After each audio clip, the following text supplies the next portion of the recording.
ऋतुध्वज को मदालसा की प्राप्ति बाल्यकाल में अपने पुत्रों को मदालसा का उपदेश।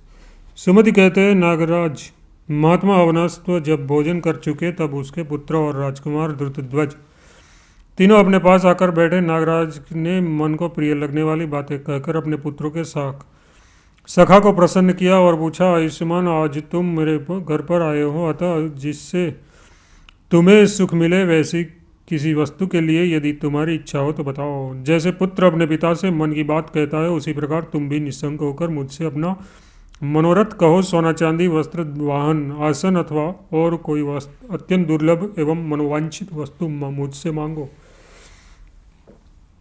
कुवलयनिवास ने कहा, भगवान, आपके प्रसाद से मेरे पिता के घर में आज भी सुवर्ण आदि सभी बहुमूल्य वस्तुएं मौजूद है। इन सब वस्तुओं की मुझे आवश्यकता नहीं है। जब तक पिताजी हजारों वर्षों तक पृथ्वी का शासन करते हैं और आप पाताल लोक का राज्य करते हैं, तब तक मेरा मन याचना करने के लिए उत्सुक नहीं हो सकता। जिसके पिता जीवित है वे परम सौभाग्यशाली और पुण्यात्मा है। भला मेरे पास क्या नहीं है? सज्जन मित्र, निरोगी शरीर, धन और यौवन, सभी कुछ तो है। जो इस बात की चिंता न करके कि मेरे घर में धन है या नहीं, पिता की भुजाओं की छत्र छाया में रहते हैं, वे ही सुखी है। जो लोग बचपन से ही पितृहीन होकर कुटुंब का भार वहन करते हैं, उनका सुख भोग छीन जाने के कारण मैं तो यही समझता हूँ कि विधाता ने ही उन्हें सौभाग्य से वंचित कर रखा है। मैं तो अपनी कृपा से पिताजी के दिए हुए धन रत्न आदि के भंडार में से प्रतिदिन याचकों को उनकी इच्छा के अनुसार दान देता रहता हूँ। यहाँ आकर मैंने अपने मुकुट से जो आपके दोनों चरणों का स्पर्श किया तथा आपके शरीर में मेरा स्पर्श हुआ, उससे मैं सब कुछ पा गया। राजकुमार का यह विनयपूर्वक वचन सुनकर नागराज अश्वतर ने प्रेमपूर्वक कहा, यदि मुझसे रत्न और सुवर्ण आदि लेने का तुम्हारा मन नहीं होता तो और ही कोई वस्तु जो तुम्हारे मन को प्रसन्न कर सके मांगो, मैं तुम्हें दूंगा। कुवलयास्व ने कहा, भगवान, आपके प्रसाद से मेरे घर में सब कुछ है। विशेषतः आपके दर्शन से मुझे सब मिल गया। आप देवता हैं और मैं मनुष्य। आपने अपने शरीर में जो मेरा आलिंगन किया उससे मैं कृतकृत्य हूँ। मेरा जीवन सफल हो गया। नागराज, आपकी चरण धूलि में जो मेरे मस्तक पर अपना स्थान बनाया है, उससे मैंने क्या नहीं पा लिया। यदि आपको मुझे मनोवांछित वर देना ही है तो ये दीजिए कि मेरे हृदय से पुण्य कर्मों का संस्कार कभी न दूर हो। अश्वतर बोले, विद्वान वैसा ही होगा, तुम्हारी बुद्धि धर्म में लगी रहेगी। तथापि इस समय तुम मेरे घर में आए हो, इसलिए तुम्हें मनुष्य लोक में जो वस्तु दुर्लभ प्रतीत होती है वही मुझसे मांग लो। उनकी ये बात सुनकर राजकुमार ऋतुध्वज अपने दोनों मित्र नागकुमारों के मुख की ओर देखने लगे। तब उन दोनों के पिता को प्रणाम करके राजकुमार को अभिष्ट था उसे स्पष्ट रूप से कहना आरंभ किया। नागकुमार बोले, पिताजी, गंधर्व कुमारी मदालसा इनकी प्यारी पत्नी थी। उनको किसी दुष्ट बुद्धिमान दुरात्मा दानव ने उसके साथ वैर रखा था, धोखा किया। उसने उसी दानव के मुख से उनकी मृत्यु का समाचार सुनकर अपने प्यारे प्राणों को त्याग दिया। तब उन्होंने अपनी पत्नी के प्रति कृतज्ञ होकर यह प्रतिज्ञा कर ली कि अब मदालसा को छोड़कर दूसरी कोई स्त्री मेरी पत्नी नहीं हो सकती। पिताजी, ये वीर ऋतुध्वज आज उसी सर्वांग सुंदरी मदालसा को देखना चाहते हैं। यदि ऐसा किया जा सके तो उसका मनोरथ पूर्ण हो सकता है। तब नागराज घर में छिपाई हुई मदालसा को ले आए और राजकुमार को उसे दिखाया तथा पूछा, ऋतुध्वज, ये तुम्हारी पत्नी मदालसा है या नहीं? उसे देखते ही राजकुमार लज्जा छोड़कर उठे और हाँ प्रिय कहते हुए उसकी ओर बढ़े। तब नागराज ने उसे रोका और मदालसा के मरकत जीवित होने आदि की सारी कथा सुनाई। फिर तो राजकुमार ने प्रसन्न होकर अपनी प्यारी पत्नी को ग्रहण किया। तदनंतर उसके स्मरण करते ही उसका प्यारा अश्व वहां आ पहुंचा। उस समय नागराज को प्रणाम करके वे अश्व पर आरूढ़ हुए और मदालसा के साथ अपने नगर को चल दिए। यहाँ पहुंचकर उन्होंने अपने पिता माता से उनके मरकर जीवित होने का सब समाचार निवेदित किया। कल्याणमयी मदालसा ने भी सास ससुर के चरणों में प्रणाम किया तथा अन्य स्वजनों को भी यथा योग्य सम्मान किया। तत्पश्चात यह नगर में पूर्ववासियों के यहाँ बहुत बड़ा उत्सव हुआ। उसके बाद बहुत समय बीतने पश्चात महाराज शत्रुजित पृथ्वी का भली भांति पालन करके परलोकवासी हो गए। तब पूर्ववासियों ने उनके महात्मा पुत्र ऋतुध्वज को उनके आचरण तथा व्यवहार बड़े ही उदार थे राजपद पर अभिषिक्त किया। वे भी अपनी प्रजा का औरस पुत्र की भांति पालन करने लगे। तदनंतर मदालसा के गर्भ से प्रथम पुत्र उत्पन्न हुआ। राजा ने उसका नाम विक्रांत रखा। उसके कुटुंब के सब लोग बड़े प्रसन्न हुए, किंतु मदालसा वह नाम सुनकर हंसने लगी। उनसे उत्तान सोकर जोर से रोते हुई शिशु को बहलाने के व्याज से इस प्रकार कहना आरंभ किया। हे तात, तू तो शुद्ध आत्मा है, तेरा कोई नाम नहीं, ये कल्पित नाम दो तुझे अभी मिला है। यह शरीर भी 5 भूतों का बना हुआ है, न ये तेरा है न तू उसका है, फिर किस लिए रो रहा है? अथवा तू नहीं रोता है? यह शब्द तो राजकुमार के पास पहुंचकर अपने आप ही प्रकट होता है। तेरी संपूर्ण इंद्रियों में जो भांति भांति के गुण अवगुणों की कल्पना होती है वे भी पाश्चात्य भौतिक ही हैं। जैसे इस जगत में अत्यंत दुर्लभ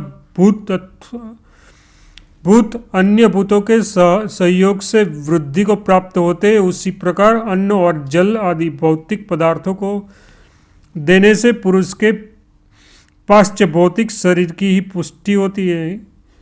इससे तुझ शुद्ध आत्मा की न तो बुद्धि होती है न हानि होती है। तू अपने उस चोले तथा इस देह रूपी चोले के जीर्ण शीर्ण होने पर मोह न करना। शुभाशुभ कर्मों के अनुसार यह देह प्राप्त हुआ है। तेरा ये चोला मद आदि से बंधा हुआ है, तू तो सर्वथा उससे मुक्त है। कोई जीव पिता के रूप में प्रस्तुत है, कोई पुत्र कहलाता है, किसी को माता और किसी को प्यारी स्त्री कहते हैं। कोई यह मेरा है कहकर अपनाया जाता है और कोई मेरा नहीं है इस भाव से पराया माना जाता है। इस प्रकार ये भूत समुदाय के ही नाना प्रकार हैं, ऐसा तुझे मानना चाहिए। यद्यपि समस्त भोग सुख दुख रूप हैं, तथापि मुड्ढ चित्त मानव उन्हें दुख दूर करने वाला तथा सुख की प्राप्ति करने वाला समझता है, किंतु जो विद्वान है उसका चित्त मोह से अच्छन्न नहीं हुआ है। वे उन भोग जनित सुखों को भी दुख ही मानते हैं। स्त्रियों की हंसी क्या है? हड्डियों का प्रदर्शन जिसे हम अत्यंत सुंदर नेत्र कहते हैं, वह मज्जा की कलुषता है और मोटे मोटे कुछ आदि घने मांस की ग्रंथियां हैं। अतः पुरुष जिन पर अनुराग करता है वह युवती स्त्री क्या नरक की जीती जागती मूर्ति नहीं है? पृथ्वी पर सवारी चलती है, सवारी पर यह शरीर रहता है और ये शरीर में भी एक दूसरा पुरुष बैठा रहता है, किंतु पृथ्वी और सवारी में वैसी अधिक ममता नहीं देखनी चाहिए जैसी कि अपने शरीर में दृष्टिगोचर होती है। यही मूर्खता है। जो जो वह बालक बढ़ने लगा, त्यों ही त्यों महारानी मदालसा प्रतिदिन उसे बहलाने आदि के द्वारा ममता शून्य ज्ञान का उपदेश करने लगी। जैसे जैसे उसके शरीर में बल आता गया और वह जैसे जैसे वह पिता से व्यावहारिक बुद्धि सीखने लगा, वैसे माता के चरणों से माता के वचनों से उसे आत्म तत्व का ज्ञान भी प्राप्त होता गया। इस प्रकार माता ने जन्म से ही उसके पुत्र को ऐसा उपदेश दिया जैसे जिससे ज्ञानी एवं ममता शून्य होकर उसने गृहस्थ धर्म के प्रति अपने मन को नहीं जाने दिया। इसी प्रकार जब मदालसा के गर्भ से दूसरा पुत्र उत्पन्न हुआ तब पिता ने उसका नाम सुबाहु रखा। इस पर भी मदालसा हंसने लगी। उस बालक को भी वह पहले की भांति बहाते बहाते बचपन से ही ऐसा उपदेश देने लगी जिससे वह परम बुद्धिमान ज्ञानी हो गया।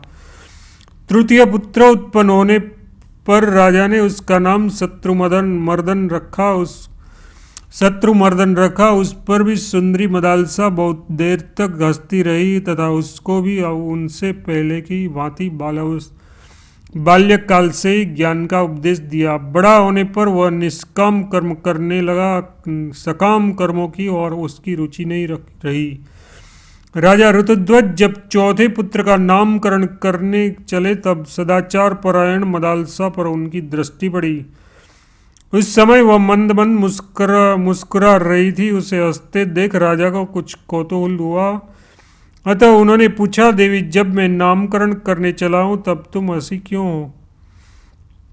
उनका कारण बताओ। मैं तो समझता हूँ विक्रांत, सुबाहु और सुमर्दन ये सुंदर नाम रखे गए हैं। ये क्षत्रियों के योग्य तथा शौर्य में उपयोगी है। भद्रे, यदि तुम्हारे मन में ये बात हो कि ये नाम अच्छे नहीं है तो मेरे चौथे पुत्र का नाम तुम स्वयं ही रखो।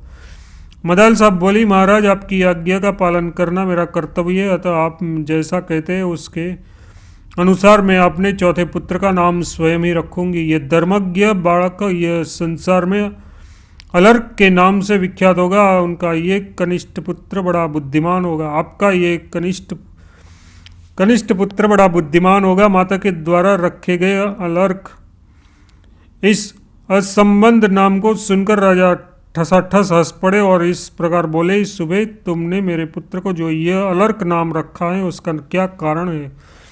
ऐसा असंबद्ध नाम क्यों रखा? उसका अर्थ क्या है? मदालसा ने कहा, महाराज ये तो व्यावहारिक कल्पना है। लौकिक व्यवहार चलाने के लिए कोई सा नाम रख लिया जाता है, उससे पुरुष का कुछ भी संबंध नहीं है। आपने भी जो नाम रखे हैं वे भी निरर्थक ही हैं। कैसे जो मतलाती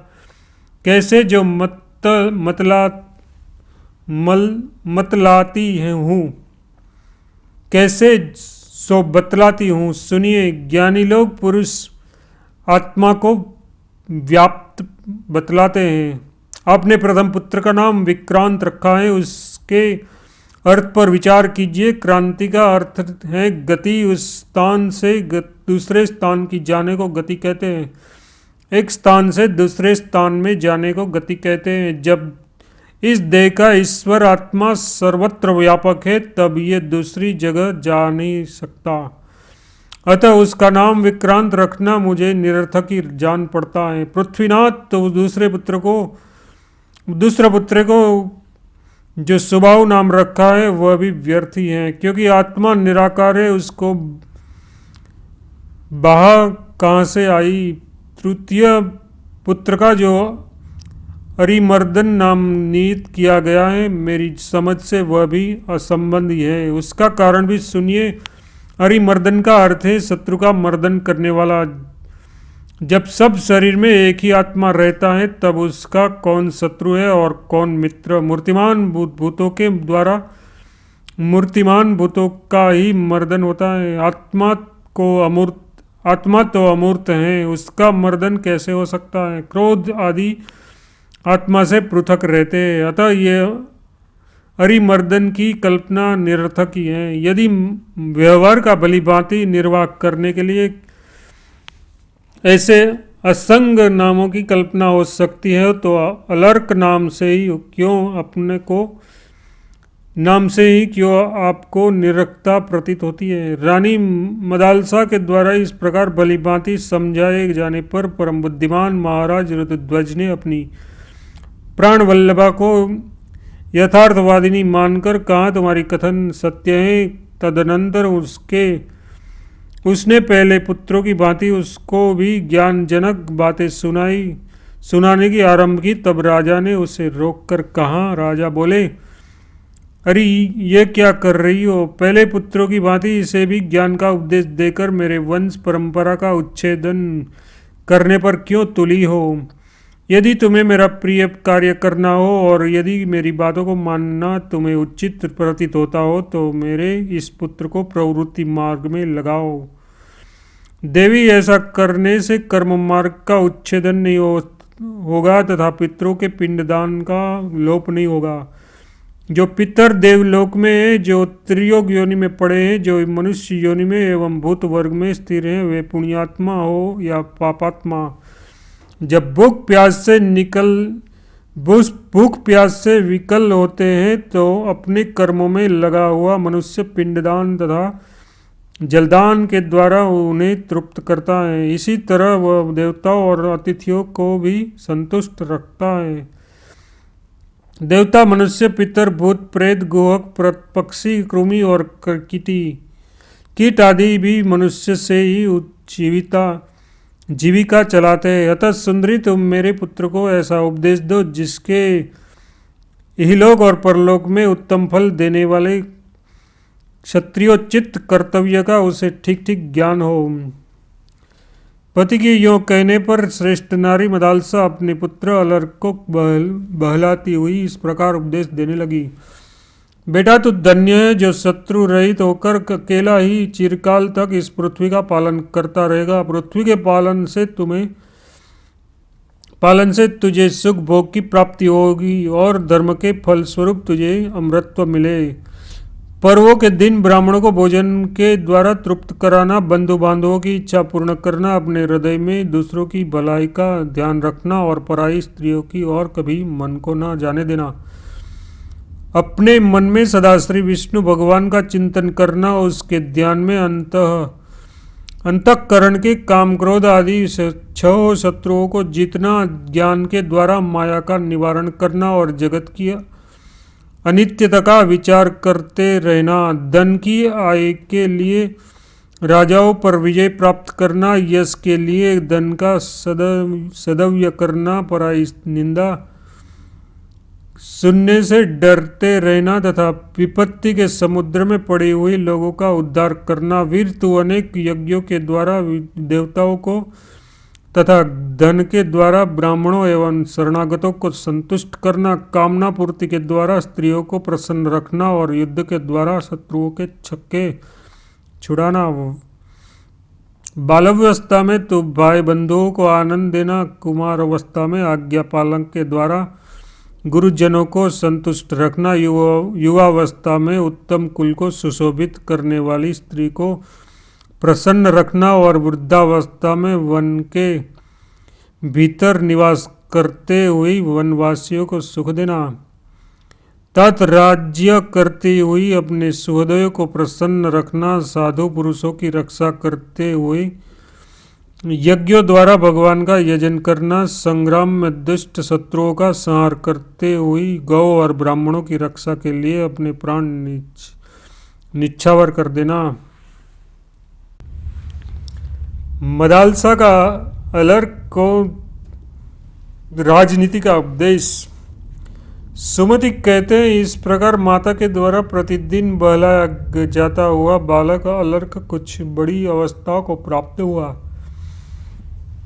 कुमारावस्था में पहुंचने पर उसका उपनयन संस्कार हुआ। तत्पश्चात ये बुद्धिमान राजकुमार ने माता को प्रणाम करके कहा, माँ, मुझे इस लोक और परलोक में सुख प्राप्त करने के लिए यहाँ क्या करना चाहिए, ये सब मुझे बताओ। मदालसा बोली, बेटा, राज्याभिषेक होने पर राजा को उचित है कि वह अपने धर्म के अनुकूल चलता हुआ आरंभ से ही प्रजा को प्रसन्न रखे। 7 व्यसनों का परित्याग कर दे, क्योंकि वे राजा का मूलोच्छेदन करने वाले हैं। पहला, कटुवचन बोलना, कठोर दंड देना, उस धन का अपव्यय करना, मदिरा पीना, स्त्रियों में आसक्ति रखना, शिकार खेलने में व्यर्थ समय लगाना और जुआ खेलना ये राजा के 7 व्यसन हैं।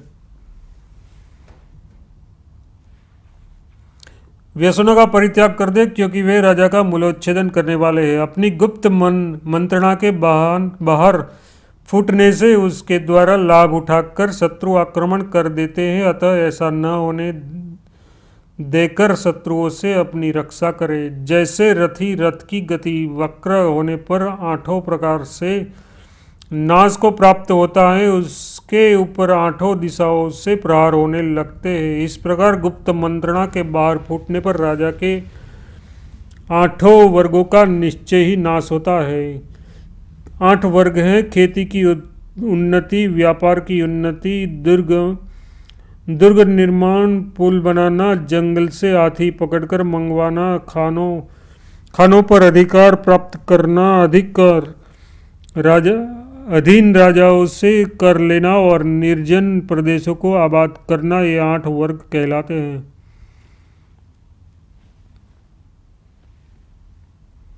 राजा को इस बात का भी पता लगते रहना चाहिए कि शत्रु द्वारा उत्पन्न किए गए दोष से अथवा शत्रुओं के बहकावे में आकर अपने मंत्रियों में से कौन दुष्ट हो गया है और कौन अदुष्ट, कौन अपना साथी है और कौन शत्रु से मिला हुआ। इस प्रकार बुद्धिमान चर नियुक्त करके शत्रु के चरों पर भी प्रयत्नपूर्वक दृष्टि रखनी चाहिए। राजा को अपने मित्रों तथा माननीय बंधु बांधवों पर भी पूर्णतः विश्वास नहीं करना चाहिए, किंतु काम आप पड़ने पर उसे शत्रु पर भी विश्वास कर लेना चाहिए। किस अवस्था में शत्रु पर चढ़ाई न करे, अपने स्थान पर स्थित रहना उचित है। क्या करने से अपनी वृद्धि होगी और किस कार्य से अपनी हानि होने की संभावना है, इन सब बातों का राजा को ज्ञान होना चाहिए। ये 6 संधि, विग्रह, यान, आसन, द्वेषी भाव और समाश्रय, ये 6 गुण है। इसमें शत्रु से मेल रखना, संधि उसमें लड़ाई छेड़ना, विग्रह आक्रमण करना, यान अवसर की प्राप्ति में बैठे रहना, आसन दुरंगी नीति बतलाना, द्वेषी भाव और अपने से बलवान राजा की शरण लेना समाश्रय कहलाता है। यह 6 गुणों का उपयोग करना जाने और कभी काम के अधीन न हो। राजा पहले अपने आत्मा को फिर मंत्रियों को जीते तथा तत्पश्चात अपने से भरण पोषण पाने वाले कुटुंबीजनों एवं सेवकों के हृदय पर अधिकार प्राप्त करे। तदनंतर पूर्ववासियों को अपने गुणों से जीते। ये सब हो जाने पर शत्रुओं के साथ विरोध करे, जो इन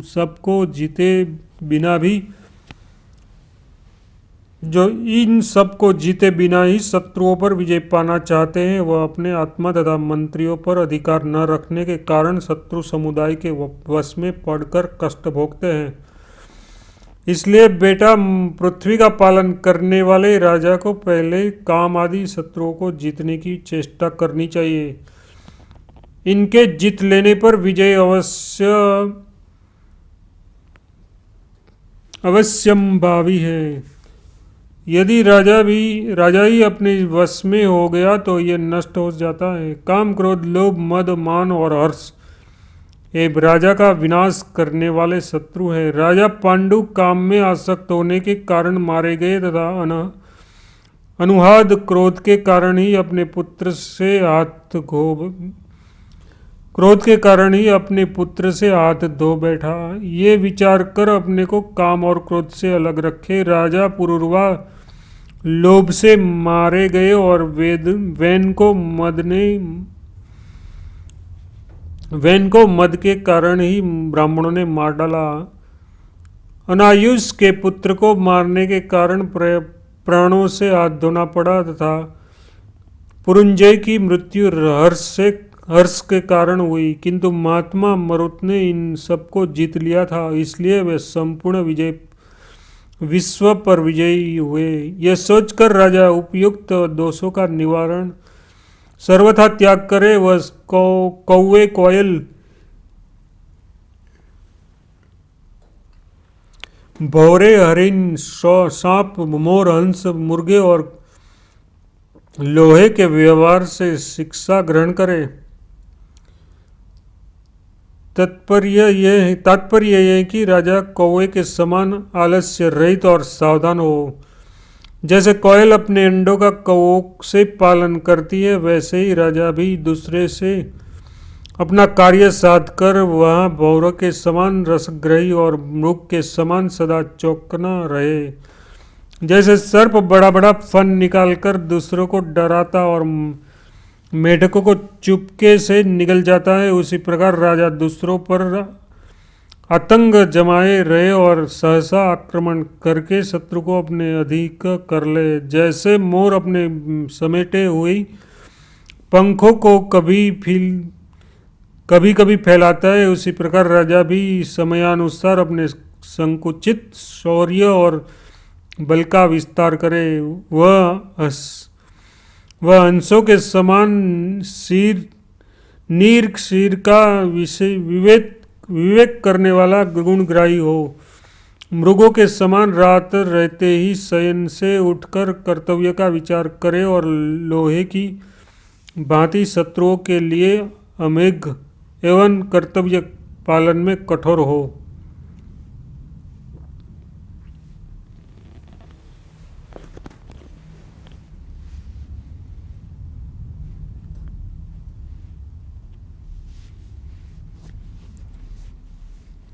राजा अपने शत्रु के प्रति उल्लू का सा बर्ताव करे। जैसे उल्लू पक्षी रात में सोए कौवों पर चुपचाप घाव करता है, उसी प्रकार राजा शत्रु की असावधान दशा में ही उन पर आक्रमण करे तथा समयानुसार चींटी की सी चेष्टा करे। धीरे धीरे आवश्यक वस्तुओं का ग्रहण करता रहे। राजा को आग की चिंगारियों तथा सेमलस के बीज से कर्तव्य की शिक्षा लेनी चाहिए। जैसे आग की छोटी सी चिंगारी बड़े से बड़ी वन को जला डालती है, डालने की शक्ति रखती है, उसी प्रकार छोटा सा शत्रु भी यदि दबाया न जाए तो बहुत बड़ी हानि कर सकता है। जैसे छोटा सा समल का बीज एक महान वृक्ष के रूप में परिणित होता है, उसी प्रकार लघु शत्रु की समान समय आने पर अत्यंत प्रबलित हो जाते हैं। अतः दुर्बलावस्था में ही उसे उखाड़कर फेंकना चाहिए। जैसे चंद्रमा और सूर्य अपनी किरणों का सर्वत्र समान रूप से प्रसार करते हैं, उसी प्रकार नीति के लिए राजा को भी समस्त प्रजा पर समान भाव रखना चाहिए। वैश्य, कमल, सरभ, शूली का गर्भिणी स्त्री के स्तन तथा गवाले की स्त्री से भी राजा को बुद्धि सीखनी चाहिए। राजा वैश्य की भांति सबको प्रसन्न रखने की चेष्टा करे, कमल पुष्प के समान सबको अपनी ओर आकृष्ट करे, सरभ के समान पराक्रमी बने, शूलिका की भांति सहसा शत्रु का विध्वंस करे।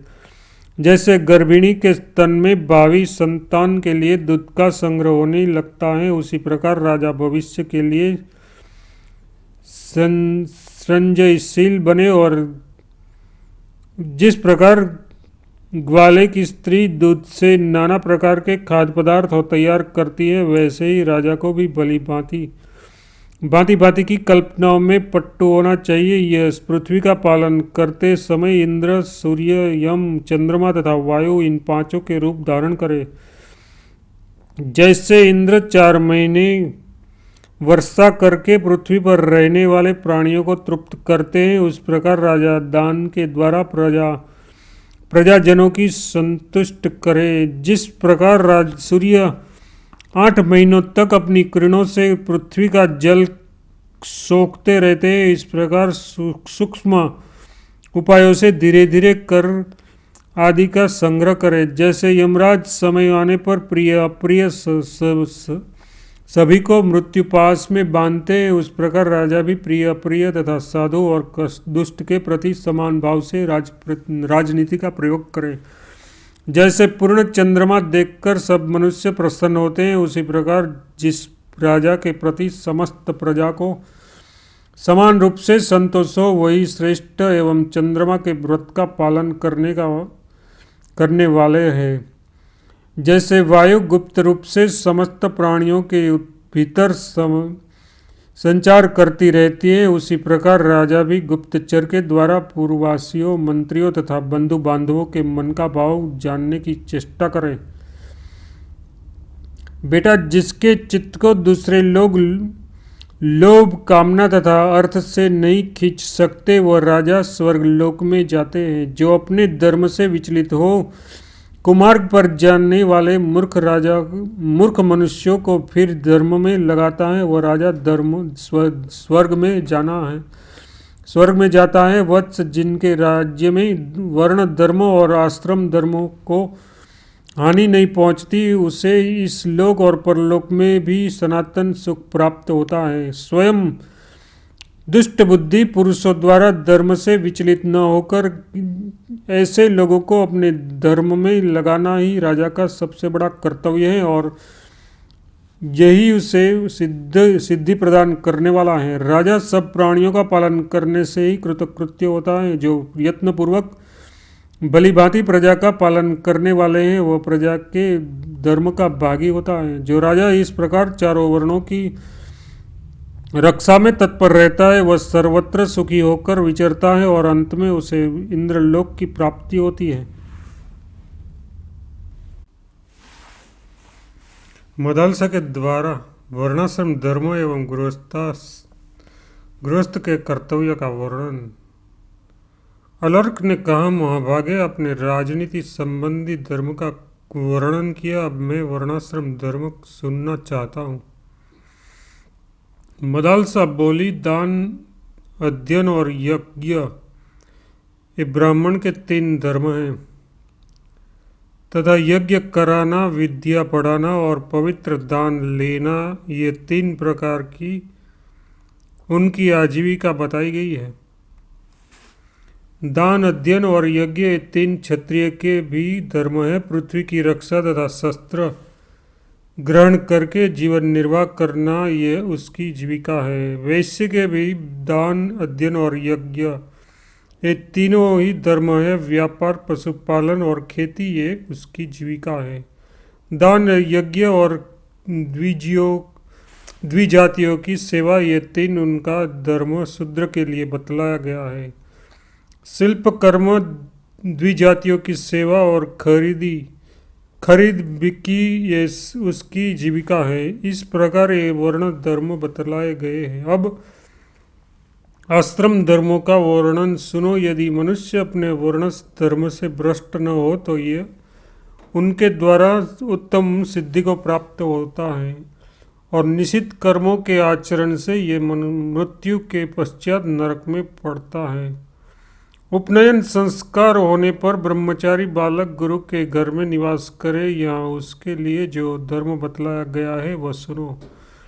ब्रह्मचारी वेदों का स्वाध्याय करे, अग्निहोत्र करे, त्रिकाल स्नान करे, भिक्षा के लिए भ्रमण करे, भिक्षा में मिला हुआ अन्न गुरु को निवेदित करके उनकी आज्ञा के अनुसार ही सदा उसका उपयोग करे।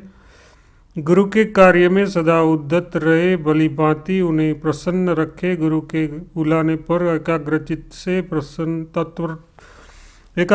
से तत्परता पूर्वक पढ़े। गुरु के मुख से 1-2 या संपूर्ण वेदों का ज्ञान प्राप्त करके गुरु के चरणों में प्रणाम करे और उन्हें गुरु दक्षिणा देकर गृहस्थाश्रम में प्रवेश करे। इस आश्रम में आने का उद्देश्य होना चाहिए गृहस्थाश्रम संबंधी धर्मों का पालन अपना अथवा अपनी इच्छा के अनुसार ये वानप्रस्थ या संन्यास आश्रम में प्रवेश करे अथवा वही गुरु के घर में सदा निवास करते हुए ब्रह्मचर्य निष्ठा को प्राप्त हो। नैष्ठिक ब्रह्मचारी बन जाए। गुरु के न रहने पर उनकी पुत्र की और पुत्र के न रहने पर उनके प्रधान शिष्य की सेवा करे। अभिमान शून्य होकर ब्रह्मचर्य आश्रम में रहे। तो जब गृहस्थ आश्रम में आने की इच्छा लेकर ब्रह्मचर्य आश्रम से निकले, तब अपने अनुरागी निरोग स्त्री से विधि पूर्वक विवाह करे। ये स्त्री अपने समान गोत्र और प्रवर की न हो, उसके लिए उसके किसी अंग में न्यूनता अधिकता अथवा कोई विकार न हो। गृहस्थाश्रम का ठीक ठीक संचालन करने के लिए ही विवाह करना चाहिए। अपने पराक्रम से धन पैदा करके देवता पितर एवं अतिथियों का भक्तिपूर्वक भली भांति तृप्त करे तथा अपने आश्रितों का भरण पोषण करता रहे। भृत्य पुत्र कुल की स्त्रियां दीन अंध और पतित मनुष्यों को तथा पशु पक्षियों को भी यथाशक्ति अन्न देकर उनका पालन करे। गृहस्थाश्रम का यह धर्म है कि वह ऋतुकाल में स्त्री सहवास करे। अपनी शक्ति के अनुसार पांचों यज्ञों का अनुष्ठान न छोड़े। अपने विभव के अनुसार पितर देवता अतिथि एवं कुटुंबी जनों के भोजन करने से बचे हुए अन्न को ही स्वयं भृत्य जनों के साथ बैठकर आदरपूर्वक ग्रहण करे। यह मैंने संक्षेप से गृहस्थाश्रम के धर्म का वर्णन किया है। अब वानप्रस्थ के धर्म का वर्णन करती हूँ, ध्यान देकर सुनो। बुद्धिमान पुरुषों को उचित है कि वह अपनी संतानों को देखकर ये तथा देह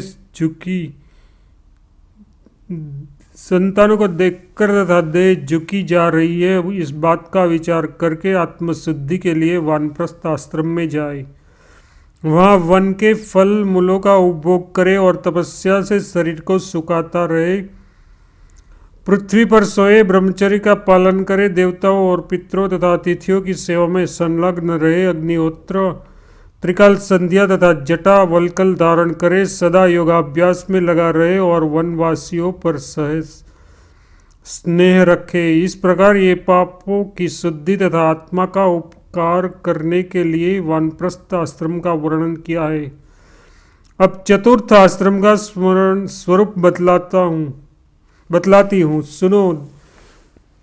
धर्मज्ञ महात्माओं ने इस आश्रम के लिए जो धर्म बतलाया है वह इस प्रकार है। सब प्रकार की आसक्तियों का त्याग, ब्रह्मचर्य का पालन, क्रोध शून्यता, जितेंद्रियता, एक स्थान पर अधिक दिनों तक न रहना, किसी कर्म का आरंभ न करना, भिक्षा में मिले हुए अन्न का एक बार भोजन करना, आत्मज्ञान होने की इच्छा को लगाए रखना तथा सर्वत्र आत्मा का दर्शन करना, ये मैंने चतुर्थ आश्रम का धर्म बतलाया है।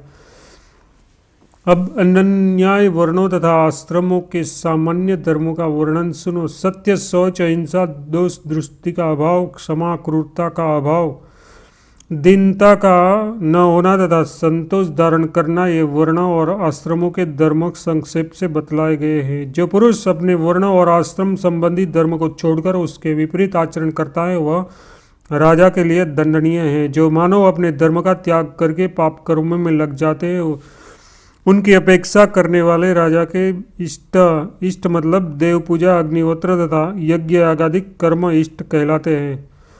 और आपूर्त मतलब कुआं और बाल्टी खुदवाना, बगीचे लगवाना तथा धर्मशाला बनवाना आदि कार्य आपूर्त धर्म के अंतर्गत है। राजा के इष्ट और आपूर्त धर्म नष्ट हो जाते हैं। बेटा, गृहस्थ धर्म का आश्रय लेकर मनुष्य इस संपूर्ण जगत का पोषण करता है और उससे मनोवांछित लोगों को जीत लेता है। पितर, मुनि, देवता, भूत, मनुष्य, कृमि, कीट, पतंग, पशु, पक्षी तथा असुर ये सभी गृहस्थाश्रम से ही जीविका चलाते हैं। उसी के दिए हुए अन्न पानी से तृप्ति लाभ करते हैं तथा क्या यह हमें भी कुछ देगा, इस आशा से सदा उसका मुंह ताकते रहते हैं। वत्स, वेदत्रयी रूप धनु सबकी आधारभूत है। उसी में संपूर्ण विश्व प्रतिष्ठित है तथा वही विश्व की उत्पत्ति का कारण मानी गई है। ऋग्वेद उनकी पीठ, यजुर्वेद उसका मध्य भाग तथा सामवेद उसका मुख और गर्दन है। इष्ट और आपूर्त धर्म ही उसके ही सिंग है। अच्छी अच्छी सुकिया ही उस धेनु के रोम है।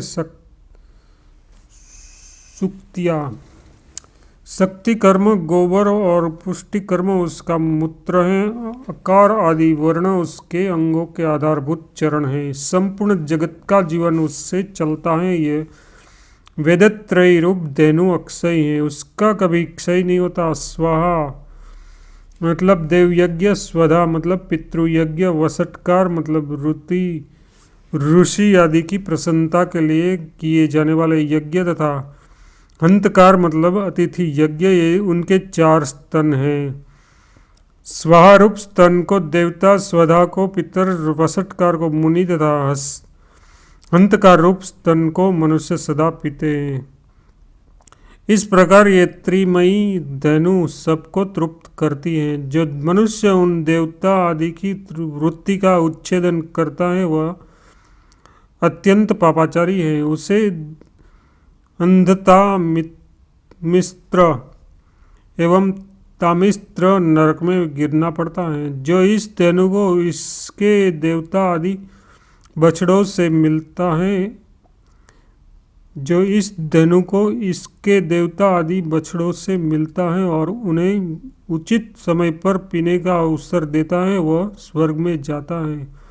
अतः बेटा, जैसे अपने शरीर का पालन पोषण किया जाता है, उस प्रकार मनुष्य को प्रतिदिन देवता, ऋषि, पितर, मनुष्य तथा अन्य भूतों का भी पोषण करना चाहिए। इसलिए प्रातः काल स्नान करके पवित्र हो एकाग्र चित्त से जल द्वारा देवता, ऋषि, पितर और प्रजापति का तर्पण करना चाहिए। मनुष्य फूल, गंध और धूप आदि सामग्रियों से देवताओं की पूजा करके आहुति के द्वारा अग्नि को तृप्त करे, तत्पश्चात बलि दे। ब्रह्मा और वैश्वदेवों के उपदेश से घर के मध्य भाग में बलि मतलब पूजोपहार अर्पण करे। पूर्व और उत्तर के कोण में मनवंतर के लिए बलि प्रस्तुत करे। पूर्व दिशा में इंद्र को, दक्षिण दिशा में यम को, पश्चिम में वरुण को तथा उत्तर में सोम को बलि दे। घर के दरवाजे पर दाता और विधाता के लिए बलि अर्पण करे। घर के बाहर चारों ओर अर्यमा देवता के निमित्त बलि प्रस्तुत करे। निशाचरों और भूतों को आकाश में बलि दे। गृहस्थ पुरुष एकाग्रचित्त हो दक्षिण दिशा की ओर मुंह करके तत्परता पूर्वक पितरों के उपदेश से पिंड दे। तदनंतर विद्वान पुरुष जल लेकर उन्हीं स्थानों पर उन्हीं देवताओं के उपदेश से आचमन के लिए जल छोड़े। इस प्रकार गृहस्थ पुरुष घर में पवित्रता पूर्वक गृह देवता के उद्देश्य से बलि देकर अन्य भूतों की तृप्ति के लिए आदरपूर्वक अन्न का त्याग करे। कुत्तों, चांडालों तथा पक्षियों के लिए पृथ्वी पर अन्न रख दे। वह वैश्वदेव नामक कर्म है, उसे प्रातः काल और सायंकाल आवश्यक बतलाया गया है। इसके बाद बुद्धिमान पुरुष आचमन करके कुछ काल तक अतिथि की प्रतीक्षा करते हुए घर में दरवाजों की ओर दृष्टि रखे। यदि कोई अतिथि यहाँ आ जाए तो यथाशक्ति अन्न, जल, गंध, पुष्प आदि के द्वारा उसका सत्कार करे। अपने ग्रामवासी पुरुषों का या मित्रों का अतिथि न बनाए, जिनके कुल और नाम आदि का ज्ञान न हो, जो उसी समय वहाँ उपस्थित हुआ हो, भोजन की इच्छा रखता हो, थका मांदा आया हो, अन्न मांगता हो, ऐसी अकिंच ब्राह्मण को अतिथि कहते हैं। विद्वान पुरुषों को उचित है कि वे अपनी शक्ति के अनुसार उस अतिथि का पूजन करें। उसका गोत्र और शाखा न पूछे, उसने कहाँ तक अध्ययन किया है उसकी जिज्ञासा भी न करे। उसकी आवृत्ति सुंदर हो या असुंदर, उसे साक्षात प्रजापति समझे हो। वह नित्य स्थिर नहीं रहता, इसलिए उसे अतिथि कहते हैं। वह नित्य स्थित नहीं रहता, इसलिए उसे अतिथि कहते हैं। उसकी तृप्ति होने पर गृहस्थ पुरुष मनुष्य यज्ञ के ऋण से मुक्त हो जाता है। जो इस अतिथि को अन्न दिए बिना ही स्वयं भोजन करता है वह मनुष्य पाप भोजी है, वह केवल पाप भोजन करता है और दूसरे जन्म में उसे विष्ठा खानी पड़ती है।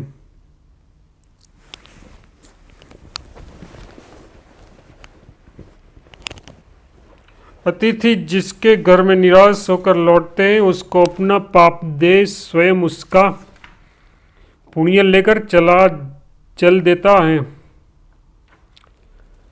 अतः मनुष्य को उचित है कि वह जल और साग देकर अथवा स्वयं जो कुछ खाता है उसी से अपने शक्ति के अनुसार आदर पूर्वक अतिथि का पूजन करे। गृहस्थ पुरुष प्रतिदिन पितरों के उद्देश्य से अन्न और जल के द्वारा श्राद्ध करे और उसके या एक ब्राह्मण को भोजन कराए। अन्न में से अग्रासन निकालकर ब्राह्मण को दे। ब्रह्मचारी और सन्यासी जब भिक्षा मांगने के लिए आए तब उसे भिक्षा अवश्य दे। 1 ग्रास अन्न को भिक्षा, 4 ग्रास अन्न को अग्रासन और अग्रासन से चौगुने अन्न को श्रेष्ठ द्विज अंतकार कहते हैं। भोजन में से अपने वैभव के अनुसार अंतकार अग्रासन अथवा भिक्षा दिए बिना कदापि उसे ग्रहण न करे। अतिथियों का पूजन करने के बाद प्रजाजनों, कुटुंबियों, भाई बंधुओं, याचकों, आकुल व्यक्तियों, बालकों, वृद्धों तथा रोगियों को भोजन कराए। इनके अतिरिक्त यदि कोई दूसरा अकिंच्य मनुष्य भी भूख से व्याकुल होकर अन्न की याचना करता हो तो गृहस्थ पुरुष वैभव होने पर उसे अवश्य भोजन कराए। जो अज्ञाति बंधु अपने किसी धनी सजातीय के पास जाकर भी भोजन का कष्ट पाता है, वह उस कष्ट की अवस्था में जो पाप कर बैठता है उसे वह धनी मनुष्य भी भोगता है। सायंकाल में भी उसे नियम का पालन करे। सूर्यास्त होने पर जो अतिथि वहां आ जाए उसकी यथाशक्ति शैया, आसन और भोजन के द्वारा पूजा करे। बेटा, जो इस प्रकार अपने कंधों पर रखा हुआ गृहस्थाश्रम का भार ढोता है उसके लिए स्वयं ब्रह्मा जी, देवता, पितर, ब्रह्मर्षि, अतिथि, बंधु बांधव, पशु पक्षी तथा छोटे छोटे कीड़े भी जो उसके अन्न से तृप्त हुए रहते हैं कल्याण की वर्षा करते हैं। श्राद्ध कर्म का वर्णन। मदाल साहब बोली, बेटा, गृहस्थ के कर्म 3 प्रकार के हैं, नित्य, नैमित्तिक तथा नित्य नैमित्तिक। इसका वर्णन सुनो। पंच यज्ञ संबंधी कर्म जिसका अभी वर्णन किया है। नित्य कहलाता है पुत्र जन्म आदि के उपलक्ष्य में किए हुए कर्म को नैमित्तिक कहते हैं। पर्व के अवसर पर जो श्राद्ध आदि किए जाते हैं उन्हें विद्वान पुरुषों को नित्य नैमित्तिक कर्म समझना चाहिए। उनमें से नैमित्तिक कर्म का वर्णन करती है अभ्युदायिक श्राद्ध नैमित्तिक कर्म है जिसे पुत्र जन्म के अवसर पर जात कर्म संस्कार के साथ करना चाहिए। विवाह आदि में भी जिस क्रम से वह बतलाया गया है भली भांति उसका अनुष्ठान करना उचित है। नांदीमुख नाम के जो पितर हैं उन्हीं का उसमें पूजन करना चाहिए और उन्हें दधि मिश्रित जौ के पिंड देने चाहिए। उस समय यजमान को एकाग्रचित्त होकर उत्तर या पूर्व की ओर मुंह करके बैठना चाहिए। कुछ लोगों का मत है कि उसमें बलि वैश्वदेव कर्म नहीं होता। अभ्युदिक श्राद्ध में युग्म ब्राह्मणों को निमंत्रित करना और प्रदक्षिणा पूर्वक उनका पूजन करना उचित है। यह वृद्धि के अवसरों पर किया जाने वाला नैमित्तिक श्राद्ध है। उससे भिन्न अर्घ्वदेहिक श्राद्ध है जो मृत्यु के पश्चात किया जाता है। मृत व्यक्ति जिस दिन तिथि में मरा हो उस तिथि को एक उद्दिष्ट श्राद्ध करना चाहिए। उसका वर्णन सुनो। उसमें वैश्वदेवों की पूजा नहीं होती। एक ही पवित्र का उपयोग किया जाता है। आवाहन अथवा अग्नोकरण की क्रिया भी नहीं होती। ब्राह्मण के उच्चिष्ट के समीप प्रेत को तिल और जल के साथ अपसव्य होकर उन्हों को दाहिने कंधे पर डालकर उसके नाम गोत्र का स्मरण करते हुए एक पिंड देना चाहिए। तत्पश्चात हाथ में जल लेकर कहे, अमुक के श्राद्ध में किया दिया हुआ अन्न पान आदि अक्षय हो। ये कहकर वह जल पिंड पर छोड़ दे। फिर ब्राह्मणों का विसर्जन करते समय कहें, अभिरम्यताम, मतलब आप लोग सब तरह से प्रसन्न हो। उस समय ब्राह्मण लोग यह कहे, अभिरता स्मः, हम भली भांति संतुष्ट हैं। यह एको दृष्टि श्राद्ध 1 वर्ष तक प्रतिमास करना उचित है। वर्ष पूरा होने पर जब भी श्राद्ध किया जाए पहले सपिंडीकरण करना आवश्यक होता है। उसके भी विधि बतलाई जाती है। यह सपिंडीकरण भी विश्वदेवों की पूजा से रहित होता है। उसी में भी एक ही अर्घ्य और एक ही पवित्रिका विधान है। अग्नोवरण और आवाहन की क्रिया उसमें भी नहीं होती। उसमें अपसव्य होकर अयुग्म ब्राह्मणों को भोजन करना चाहिए। उसमें जो विशेष क्रिया है उसे बतलाती हूँ, एकाग्रचित्त से सुनो। उसमें तिल, चंदन और जल से युक्त 4 पात्र होते हैं। उनमें से 3 तो पितरों के लिए और 1 प्रेत के लिए होता है। प्रेत के पात्र और अर्घ को लेकर ये समनस पितरो यमराज्य इत्यादि मंत्र का पान जप करते हुए पितरों के तीनों पात्रों में सिंचना चाहिए। शेष कार्य पूर्ववत करना चाहिए। स्त्रियों के लिए भी ऐसे ही एकोदृष्टि का विधान है। यदि पुत्र न हो तो स्त्रियों का सपिंडीकरण नहीं होता। पुरुषों को उचित है कि वे स्त्रियों के लिए भी प्रतिवर्ष उनकी मृत्यु तिथि को विधिपूर्वक एकोदृष्टि श्राद्ध करें। उनके लिए भी पुरुषों के समान ही विधान है। पुत्र के अभाव में सपिंड, सपिंड के अभाव में सहोदक, उनके भी अभाव में माता के सपिंड और सहोदक इस विधि को पूर्ण करे। जिसके कोई पुत्र नहीं है उसका श्राद्ध उनके दोहित्र कर सकते हैं। पुत्र के पुत्र नाना का नैमित्तिक श्राद्ध करने का भी अधिकारी है। जिनकी द्रया मुष्ण्याण संज्ञा है, ऐसे पुत्र नाना और बाबा दोनों का नैमित्तिक श्राद्धों में भी विधि पूर्वक पूजन कर सकते हैं। कोई भी न हो तो स्त्रियां ही अपने पतियों का मंत्रोच्चारण किए बिना श्राद्ध कर सकती है। वे भी न हो तो राजा अपने कुटुंबी मनुष्य से अथवा मृतक के सजातीय मनुष्यों द्वारा दास आदि संपूर्ण क्रियाएं पूर्ण करावे, क्योंकि राजा सब गुणों का बंधु होता है। सपिंडीकरण के पश्चात पिता के प्रपितामह लेप बाग भोगी पितरों की श्रेणी में चले जाते हैं। उन्हें पितृपिंड पाने का अधिकार नहीं रहता। उनसे आरंभ करके 4 पीढ़ी ऊपर के पितर और जो अब तक पुत्र के लेप भाग का अन्न ग्रहण करते हैं उसके संबंध में रहित हो जाते हैं। अब उनको लेप भाग का अन्न पाने का भी अधिकार नहीं रहता। वे संबंधहीन अन्न का भोजन करते हैं। पितामह और प्रपितामह, इन 3 पुरुषों को पिंड के अधिकारी समझना चाहिए। उनसे यथार्थ पिता के पितामह से ऊपर जो 3 पीढ़ी के पुरुष हैं वे लेप भाग के अधिकारी हैं। इस प्रकार 6 ये और 7वां यजमान सब मिलाकर 7 पुरुषों का घनिष्ठ संबंध होता है, ऐसा मुनियों का कथन है। यह संबंध यजमान से लेकर उसके लोक भाग भोगी पितरों तक माना जाता है। उससे ऊपर के सभी पितर पूर्वज कहलाते हैं। उनमें से जो नरक में निवास करते हैं, जो पशु पक्षी की योनि में पड़े हैं तथा जो भूत प्रेत आदि के रूप में स्थित हैं, उन सब को विधि पूर्वक श्राद्ध करने का यजमान तृप्त करता है। किस प्रकार तृप्त करता है वो बतलाती हूँ, सुनो। मनुष्य पृथ्वी पर जो अन्न बिखरते हैं उससे पिशाच योनि में पड़े हुए पितरों की तृप्ति होती है। बेटा, स्नान के वस्त्र में से जो जल पृथ्वी पर टपकता है उससे वृक्ष योनि में पड़े हुए पितर तृप्त होते हैं। नहाने से अपने शरीर से जो जल के कण इस पृथ्वी पर गिरते हैं उससे उन पितरों की तृप्ति होती है जो देव भाग को प्राप्त हुए हैं। पिंडों के उठाने पर जो अन्न के कण पृथ्वी पर गिरते हैं उससे पशु पक्षी की योनि में पड़े हुए पितरों की तृप्ति होती है। कुल में जो बालक श्राद्ध कर्म के योग्य होकर भी संस्कार से वर्जित रह गए हैं अथवा जलकर मरे हैं, वे बिखरे हुए अन्न और समार्जन के जल को ग्रहण करते हैं। ब्राह्मण लोग भोजन करके जब हाथ मुंह धोते हैं और चरणों का प्रक्षालन करते हैं, उस जल से भी अनन्याय पितरों की तृप्ति होती है। बेटा, उत्तम विधि से श्राद्ध करने वाले पुरुषों के अन्य पितर यदि दूसरी दूसरी योनियों में चले गए हो तो उस श्राद्ध से उन्हें बड़ी तृप्ति होती है। अन्यायोपार्जित धन से जो श्राद्ध किया जाता है उससे चांडाल आदि योनियों में पड़े हुए पितर तृप्त होते हैं। वत्स, इस प्रकार यहाँ श्राद्ध करने वाले भाई बंधु अन्न और उसके कण मात्र से उस अनेक पितरों को तृप्त करते हैं।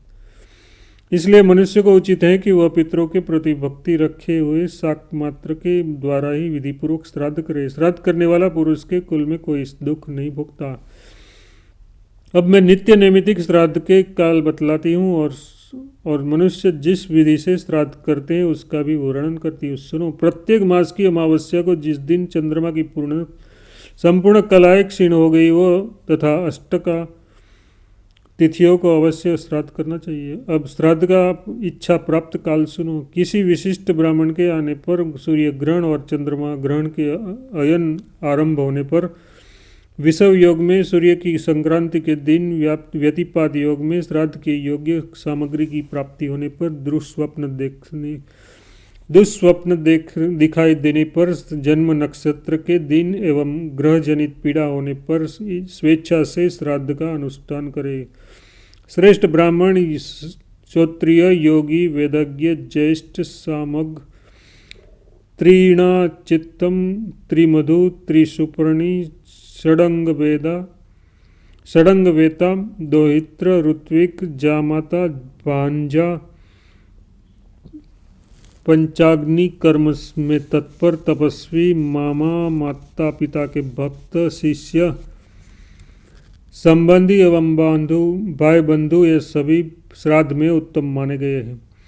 उन्हें निमंत्रित करना चाहिए। धर्मभ्रष्ट, रोगी, हीनांग, अधिकांग, 2 बार ब्याही गई स्त्री के गर्भ से उत्पन्न काना, पति के जीते जी जार पुरुष से पैदा हुई संतान, पति के मरते पर पुरुष से उत्पन्न हुई संतान, मित्रद्रोही, खराब नखों वाला, नपुंसक, काले दांतों वाला, कुरूप, पिता के द्वारा कलंकित, चुगलखोर, सोमरस बेचने वाला, कन्या को दूषित करने वाला, वैद्य, गुरु एवं माता पिता का त्याग करने वाला, वेतन लेकर पढ़ाने वाला, शत्रु, जो पहले दूसरी पुरुष की पत्नी रह चुकी हो वैसी स्त्री का पति, वेदाध्ययन तथा अग्निहोत्र का त्याग करने वाला, शूद्र जातीय स्त्री के पति होने के दोष से दूषित तथा शास्त्र विरुद्ध कर्म में लगे रहने वाले अनन्याय द्विज श्राद्ध में त्याग देने योग्य हैं।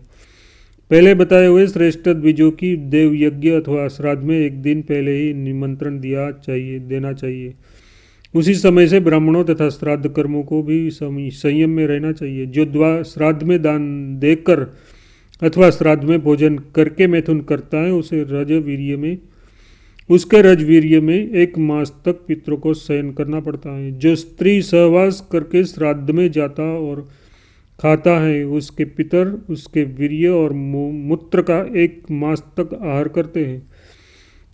इसलिए बुद्धिमान पुरुष को एक दिन पहले ही ब्राह्मणों के पास निमंत्रण भेजना चाहिए। यदि पहले दिन ब्राह्मण न मिल सके तो भी श्राद्ध के दिन स्त्री प्रसंगी ब्राह्मणों को कदापि भोजन न कराए, बल्कि समय पर भिक्षा के लिए स्वतः पधारे हुए संयमी यतियों को नमस्कार आदि से प्रसन्न करके शुद्ध चित्त से भोजन कराए।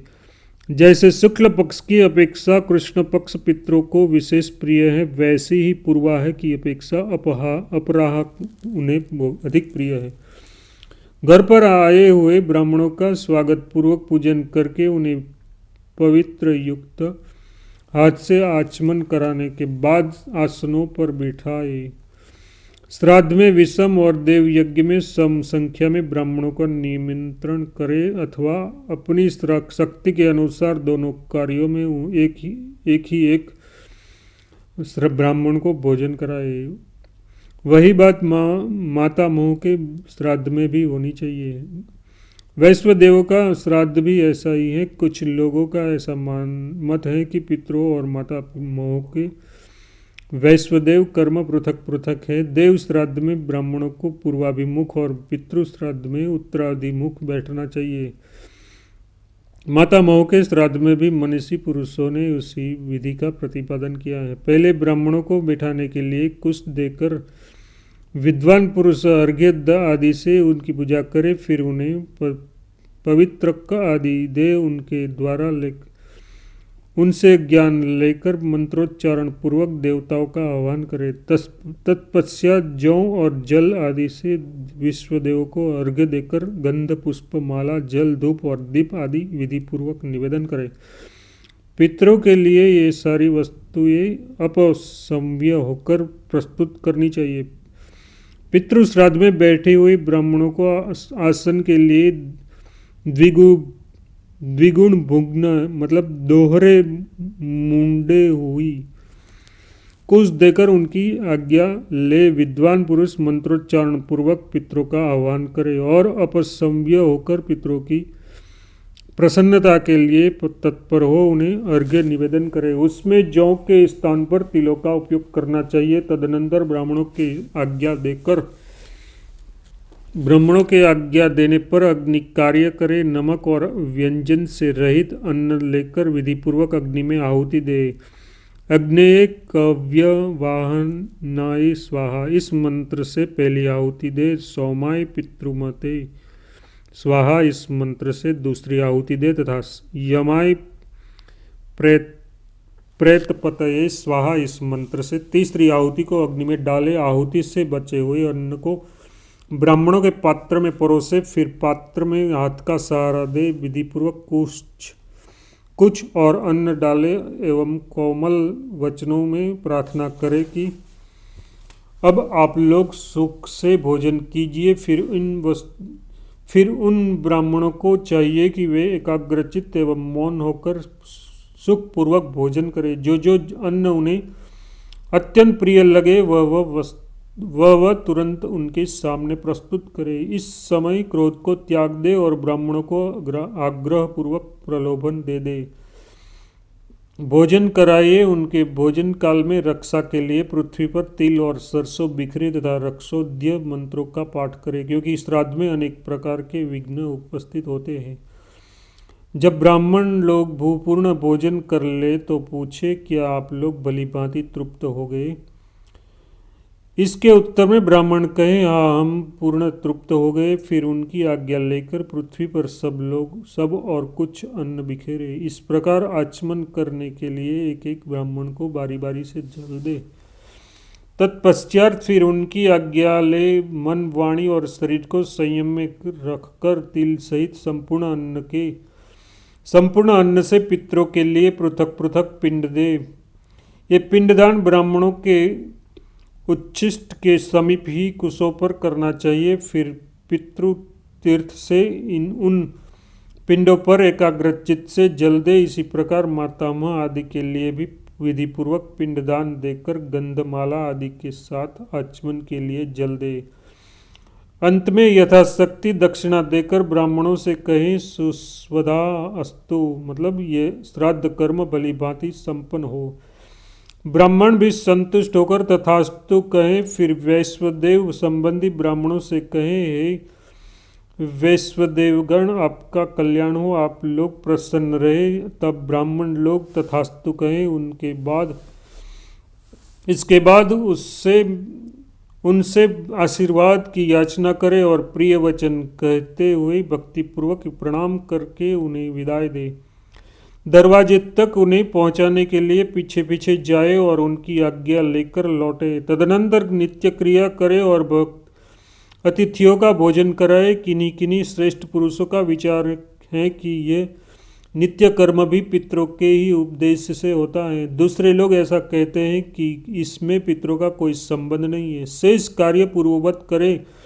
किन्हीं का मत है कि पितरों के लिए पृथक पाक बनाकर श्राद्ध करना चाहिए। कुछ लोगों का विचार है ऐसा नहीं करना चाहिए। उसके बाद यह यजमान अपने भूत्य आदि के साथ अविष्ट अन्न भोजन करें। धर्मज्ञ पुरुषों को इस प्रकार एकाग्रचित्त होकर पितरों का श्राद्ध करना चाहिए और जिस प्रकार ब्राह्मणों को संतोष हो वैसी चेष्टा करनी चाहिए। श्राद्ध में दोहित्र मतलब पुत्री का पुत्र, कुतप मतलब दिन के 15 भोगों में से 8वां भाग, दिन के 15 भागों में से 8वां भाग, और तल, ये 3 अत्यंत पवित्र माने गए हैं। श्राद्ध में आए ब्राह्मणों को 3 बातें छोड़ देनी चाहिए: क्रोध, मार्ग का चलना और उतावली।